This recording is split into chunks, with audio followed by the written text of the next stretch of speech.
Oh god, something actually happened.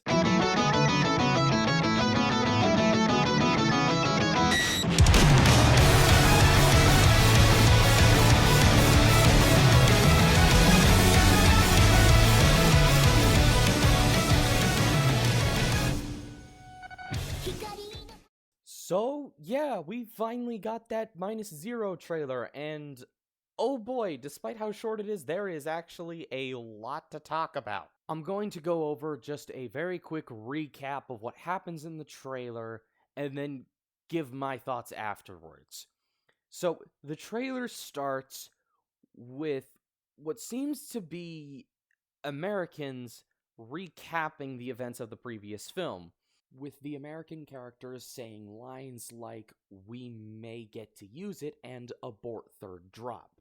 Now, I have my speculation as to what these lines might mean, but I'm not going to talk about those just yet. Then, of course, we get the opening text talking about how this is 2 years later and a new threat has arisen. After this, we see both Noriko and Akiko just in what seems to be the same house from -1. Then after this, we see Shikishima flying through what looks to be floating rubble being held up by like blue tendrils of energy while he's flying through it all on a plane. After this, we see Godzilla in a noticeably different design come out of the water chasing after some kind of seaplane, then the title card, and then the shot that seems to get everyone talking, which is Godzilla walking by the Statue of Liberty, and he is noticeably bigger. Short and sweet was the name of the game of this teaser, and it very obviously succeeded in that, as this has got basically everyone in the community buzzing, especially over the shot of Shikishima flying through the floating rubble and Godzilla behind the Statue of Liberty. If you would allow me this bit of speculation, I do not think Godzilla is going to literally show up in New York City in this film. Given that Yamazaki has stated that there will be a greater international and specifically American presence in this movie, I think this is likely a quote-unquote nightmare sequence of a potentially American character fearing what will happen if Godzilla makes his way to US soil.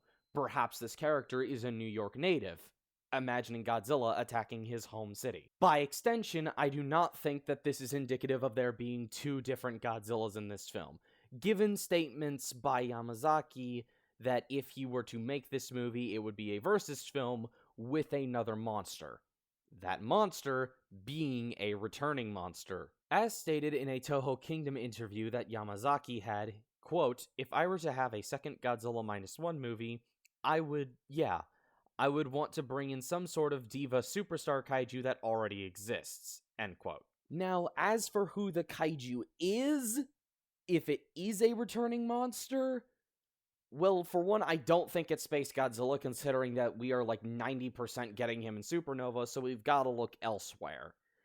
And, unfortunately, for most people, Ghidorah is still very much on the table, given the fact that he is one of the only monsters that could potentially feasibly have gravity powers, and is a monster Yamazaki has an affinity for, due to GMK being one of his favorite movies, and him having a soft spot for Ghidorah three-headed monster, due to growing up where the film takes place. If it is Ghidorah, we're probably going to see a design that is similar to that of Godzilla the Ride, which I know is a slightly divisive design.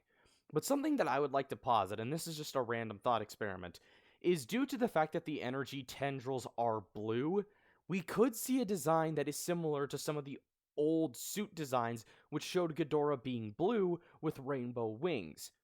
Also, given the fact that this is clearly a design that they are not shying away from, given its increased presence in merchandising. Other monsters that I have also seen be pushed towards being the enemy monster in this film include Dogora, Bagan, and even Anguirus still, but this time having gravity powers. Yes, I'm serious.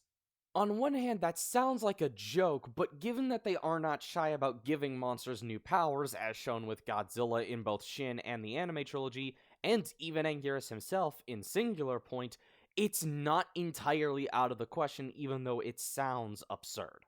Personally, I can understand the Ghidorah fatigue. However, I do think it is worth keeping him on the table. But if you wanted my, dream pick for this film, it would probably be Dogora or Bagan, given that these are rather obscure monsters that I really think could make do with a push. And in a film like this that is receiving worldwide hype, this is the perfect opportunity for a D-lister to get thrown into the limelight.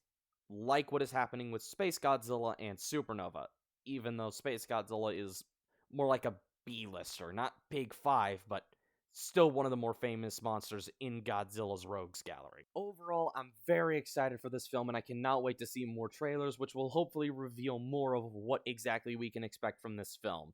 But that's all I'm going to say on -0 for now. Anyways, now we also gotta talk about this. Holy crap, Bloodborne is alive. If you've been on Twitter or just on YouTube lately, you might have seen news of a Bloodborne movie being greenlit. And yes, this is real. Jacksepticeye is the producer of an R-rated Bloodborne movie. It doesn't even feel real to say that.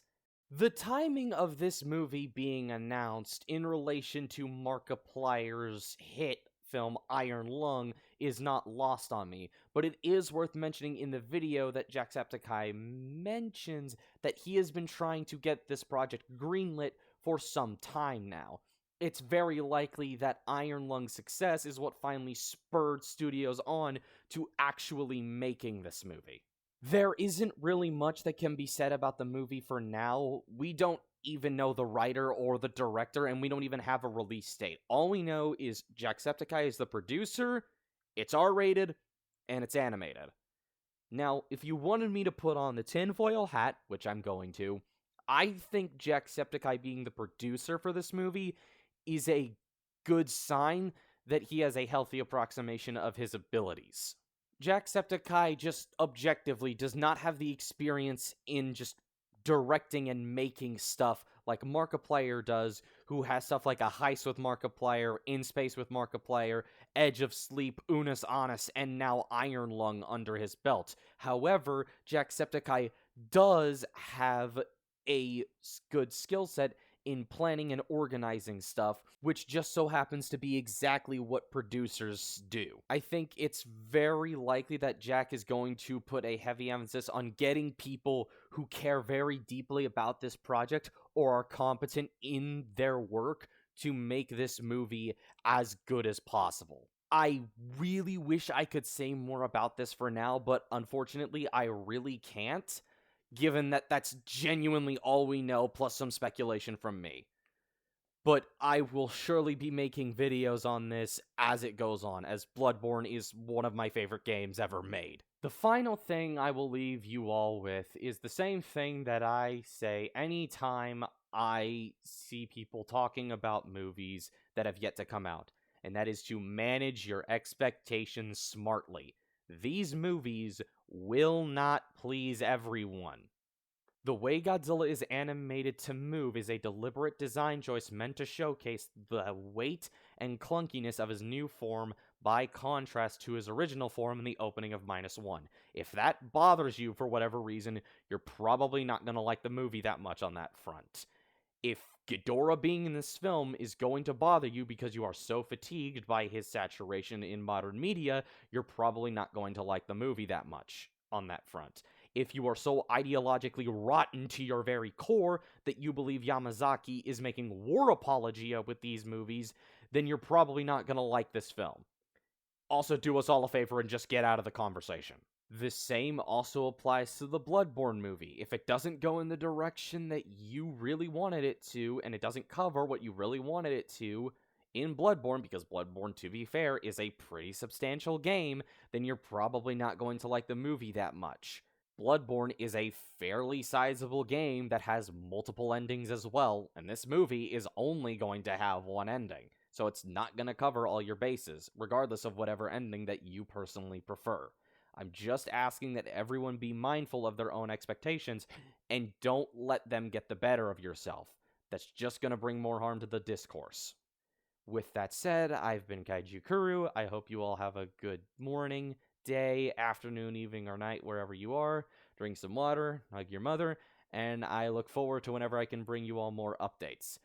The Gogmazios video is coming soon. I just made this to, like, get my 2 cents out on both the -0 trailer and the, Bloodborne announcement. Bye-bye.